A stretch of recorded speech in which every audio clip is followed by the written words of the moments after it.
Hey guys, Hastings here and welcome to another unlikely track car build thing.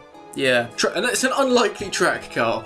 And this car could be the unlikeliest of the lot.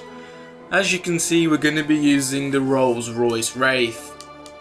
This could be fun.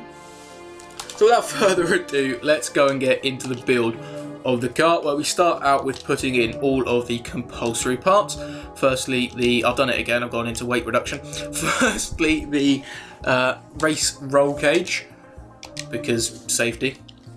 End of story. Next up, we're going to have the race gearbox, just to a little bit of an equaliser, I guess. So all the cars have got the same gearing. Finally, we're going to have race tyres, just simply to have all that grip. Look at how much that puts the stats up. Crikey. This could be very interesting. And I think I said lastly for the tyres, didn't I?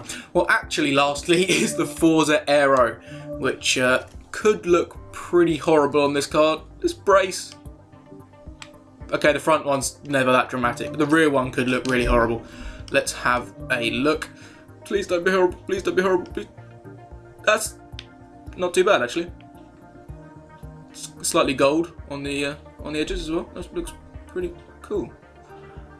I was expecting some really horrible aero, and that's kind of sensible-ish. Takes the top speed down quite a bit. Oh, we don't really need top speed, or it's not the only factor. Okay, what I'm going to do, I've got just over 100 PI to play with. I think I'm going to max out the tyre widths. Oh, look at that, we can get nice big tyres. 305s on the front, bloody hell. See, we've already got 624 horsepower as standard. We might not be playing around with the engine too much. That's for sure. Oh, crikey, this is a really heavy car as well. £5,500, we haven't taken any weight out of it yet. Okay, this could be a build where we have to compromise. How much weight can we take out? Oh, look at that. Oh, that's not too bad, actually. We can take out all of the weight. £1,200 gone out. It's still a heavy car, though. I thought we was going to have to compromise and not take out all of the weight. I thought it put the PI up too high. But no, we have actually got the ability to put all of it in. So let's fill up the rest of the handling parts. We're going to stick in the anti-roll bars. And finally, the suspension, or not finally, the suspension, and then the brakes as well. Just because brakes, better laptop, better braking. Yeah, totally makes sense. And we got, what's that, about 30 odd PI to play with. I don't really want to put any more power in this car. Maybe I should have, okay, we can't do any interesting swaps. All we can do is make it four-wheel drive. And I don't really want to do that. So we're not going to be do that. We've done the aero, we've done all the tyres. Okay, let's make the clutch and that better. We've got a better clutch. We'll stick in the lighted drive line. And then we'll stick on the... Oh, the race diff doesn't actually make any difference, does it? It's a shame. Okay. I'm thinking lightness is still the way to go. So, put the exhaust in, because that makes it lighter as well. Takes off... Crikey, that takes off over £100. That's quite significant. Only adds about 10 horsepower as well, so don't really want to be adding too much horsepower. 5.3 handling, I think that's slightly on the low side. We've got, oh, we've got twin turbos. We've got twin turbos. Oh, we can get them in as well. We can add another. No, I'm not putting the twin turbos in. That's just going to cause problems. Alright, we're sticking the pistons. Does that make it lighter? Yeah, an extra £2 off. Starting to think this might not actually make it all the way up to 8 class without those twin turbos. This could be a problem. The filter, air filter. Does that make it? Yeah, that makes it lighter. We'll have that. Fuel system, does that make it any lighter? No. Damn. I think I'm going to start having to put these parts in anyway, just because we need the lightness. About the valves, did I do them? Ah, another £2. There we go. That's a nice 600. It's still not the most powerful horsepower. Still not the most powerful car we've had. Audi takes that by a landslide. Okay, we can. Doesn't make it any lighter, but we can up the displacement to a 7-litre engine. That's always interesting to do. We've still got another 13 PI to play with. I haven't got the cams in, have I? Oh, we can't quite get the cams in. I'll tell you what, I'm going to put those in anyway. And then I'm going to take out... Oh, there we go, perfect. I can take out the displacement. Dropping it from 7 litre to 6.8, but that's still pretty damn high. We're on the north side of 700 horsepower now. We still weigh over 4,000 pounds though, which is pretty damn heavy. I think that's relatively comparable to the stats of the Audi, although I don't actually know them off the top of my head. So that's it for the build of this car. As per usual, we're going to go and do 5 flying laps around Road Atlanta full, and I'll catch up with you for those very shortly. So I'll see you then. Done the laps in the car, so now we're going to watch the replay back while I talk about it. As you can see me getting very sideways through the last corner onto my first flying lap there. Probably a good place to start with this car. It was rather oversteery. Even with less power than the RS7 from the first episode. I think it was probably slightly worse, to be honest. It was kind of horrible to drive all around. It was sort of kind of twitchy, which was slightly weird, but it was oversteery, and you can see me getting kind of all kinds of out of shape through the downhill section there and running very wide through the left-hander as well. And it really, really was not a very nice car to drive in any sense of the word.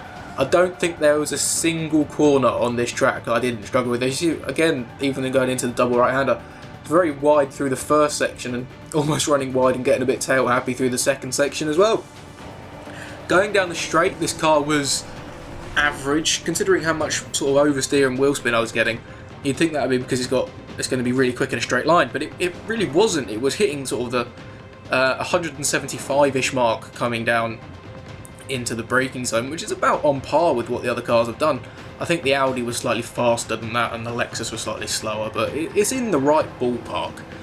And the braking zones for this car were horrible to get right. Such a heavy car. Trying to stop, I think it's still about, what was it, £4,500 that this car weighs, or 4,200 or something. I can't actually remember, to be honest. But either way, it's a very heavy car, and you can really feel that under braking. And when you're driving it through the corners of that, you can't really feel the weight. It's, like I say, if anything, it's actually slightly twitchy, which is kind of baffling. But in under braking, you can just really, really, really feel how heavy this car is and how much of a task it is to slow this car down. Slightly better run through the downhill section that time, but still getting very sideways, running wide through the left-hander there as well.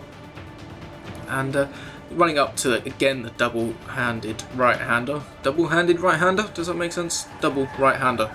I don't know, one or the other. Got it slightly better this time out, but I'm still trying to think of a corner that I didn't struggle with. I see again there, I was getting the tail out on the entrance to the straight. Oh, that's a good point. This car did cope very well along the straight that isn't straight. Yeah, confusing, I know. But coming around this right-hand kink here, you can see that I'm managing to hold over to the right-hand side of the track fairly well until I get to the braking zone when it all goes wrong. But I guess the high-speed downforce of this car is weirdly one of its strengths, considering it's not exactly the most aerodynamic of shapes. I mean, look at the size of that grille, for pity's sake. Coming around the final corner there, I tried to turn in a little bit too early, hit the grass, and once again go very sideways. I just want to talk about the paint job again quickly. I've said previously in this series that I'm just going to be picking a random racing style paint job for the cars, because I just can't be bothered to paint them, basically. But this one was interesting. I'm not a huge fan of this paint job, it looks quite nice. But it is the only racing-ish paint job that I found, because no one ever does a race in a Rolls-Royce. It's kind of the idea. It's unlikely. But I was surprised to see how few paint jobs there were for this car that weren't just colour patterns for the top and sides or whatever. But yeah, back to the car's driving, I guess, is probably a better place to go to. And I'm genuinely struggling to think of anything positive to say about it. It was a relatively nice place to sit as a driving cockpit view. Pretty good visibility out the front. I wouldn't be too happy of it in a race though, because you can't see the wing mirror on the left-hand side. It's a left-hand drive car. Ooh, excuse me. Yeah, hiccups. Yeah, you can't see the left-hand side wing mirror, so that you don't have exactly a lot of visibility there, and the rearview mirror is not exactly fantastic either. Not that I was needing to use it a huge amount in this car, just driving around on my own trying to set a lap time. But, you know, these are all things you take into consideration, and it was just a weird car drive. I think part of the reason it was getting so sideways is... Actually, I don't know. I was setting myself up for something there. I can sound intelligent. I can explain this. That I don't know. It felt like it had just a lack of general grip.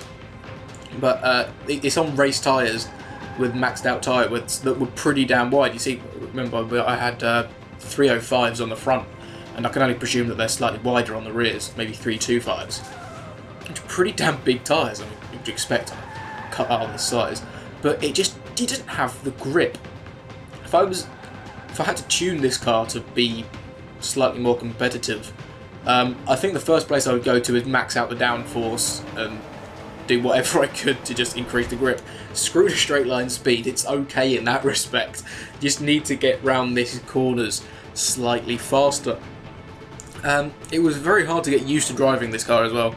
I think I set my fastest lap on my penultimate lap, and I was actually going slightly faster on the last lap, but I bolted up into the last corner, which you'll probably see very shortly. I think this is the third lap you're watching now, maybe the fourth. I don't actually know, I've lost track slightly.